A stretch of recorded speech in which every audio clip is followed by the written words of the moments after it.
नमस्कार। पद्मा की लाइब्रेरी में स्वागत है आप सभी का। आज की जो कहानी है उसका नाम है स्वीट्स। हम लोगों ने अक्सर देखा है कि लोगों को स्वीट्स बहुत ही अच्छे लगते हैं और उन्हीं लोगों में से एक थी मिसेस उर्वशी।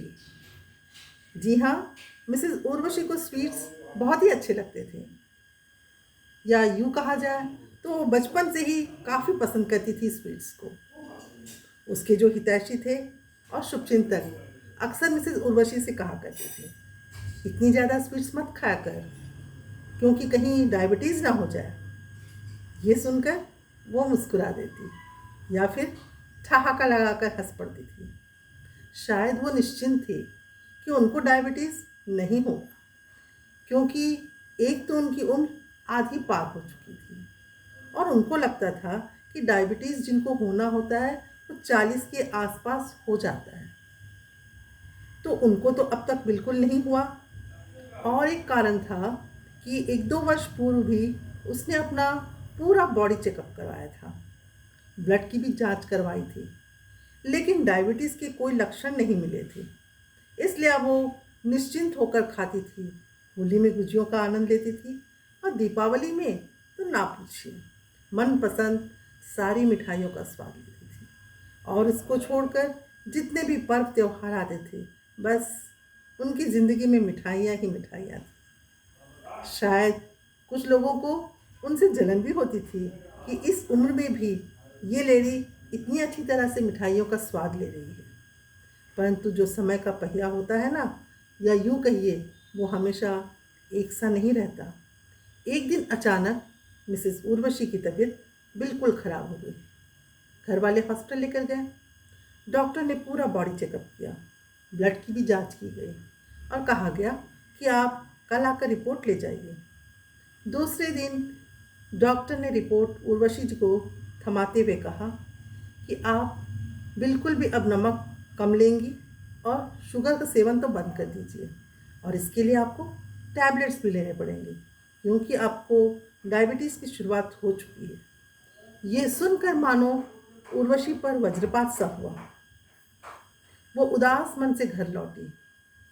दूसरे दिन सुबह जब वो किचन में जाती है तो उन्हें ऐसा लगता है कि जो चाय पत्ती की डिबिया है और दूध का मग है उन्हें मुँह चिढ़ा रहा हो कि अब तो आप हमें यूज़ नहीं कर सकती।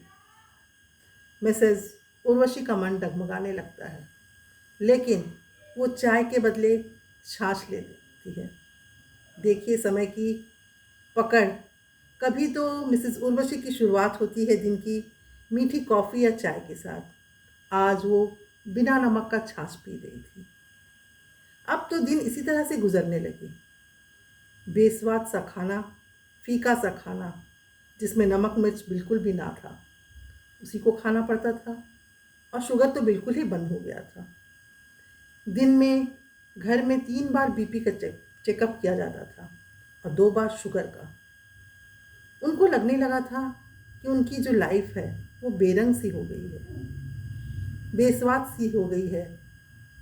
कुछ उनको सूझता ही नहीं था, किसी काम में मन नहीं लगता था, एनर्जी भी बिल्कुल समाप्त सी हो गई थी।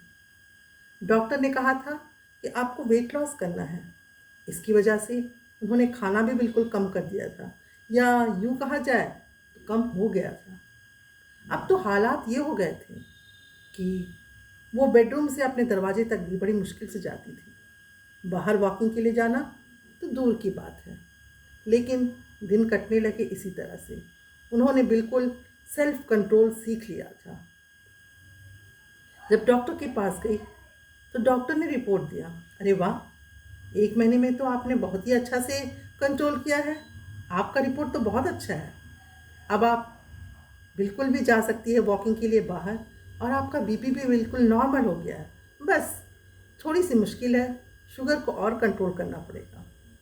और दूसरे दिन से मिसेस उर्वशी जो थी वो वॉकिंग के लिए चलना शुरू करती है। घर से बाहर थोड़ी ही दूर जाती है कि नुक्कड़ पर बैठे हुए कुछ व्यक्ति उन्हें चाय पीते हुए दिखाई पड़ते हैं। ये देखकर मिसेस उर्वशी का मन भी करता है कि चाय पिया जाए, लेकिन कैसे? वो तो अब संभव नहीं था। कुछ दूर आगे बढ़ती है तो देखती है कि एक रेस्टोरेंट के सामने बड़े बड़े बर्तन में जलेबियाँ रखी हुई है, गुलाब जामुन है और कुछ समोसे। मन ललचने लगा। मिसेस उर्वशी की जीभ लपलपाने लगी। उनको लगा कि पर्स में रुपये हैं तो क्यों ना कुछ गुलाब जामुन खरीदा जाए। लेकिन फिर घर वालों की सख्त हिदायत उन्हें याद आई और उन्हें फिर याद आया कि कितना संघर्ष था शुगर कम करने में। बड़ी मुश्किल से कम हुआ है और अगर वो गुलाब जामुन फिर से खाना शुरू करेंगी तो अब तो ये रोज़ की प्रक्रिया हो जाएगी। अपने मन को कंट्रोल कर वो पार्क की ओर चल पड़ती है जिस काम के लिए वो आई थी और वॉकिंग करना शुरू करती है। लौटते समय बिना उस रेस्टोरेंट की ओर देखे हुए वो घर की तरफ चल पड़ती है। घर में आने के बाद वो सोचती है ये तो दुविधा की घड़ी हो गई कि जब कभी मिठाई को देखे तो जी घबराने लगे, जी ललचाने लगे। तो क्यों ना इसके लिए कुछ उपाय सोचा जाए। और दूसरे दिन से वो घर के लिए जो दूध लाती थी वो मिल्क डेयरी से लाना शुरू करती है क्योंकि वहाँ मिठाइयाँ भी होती थी।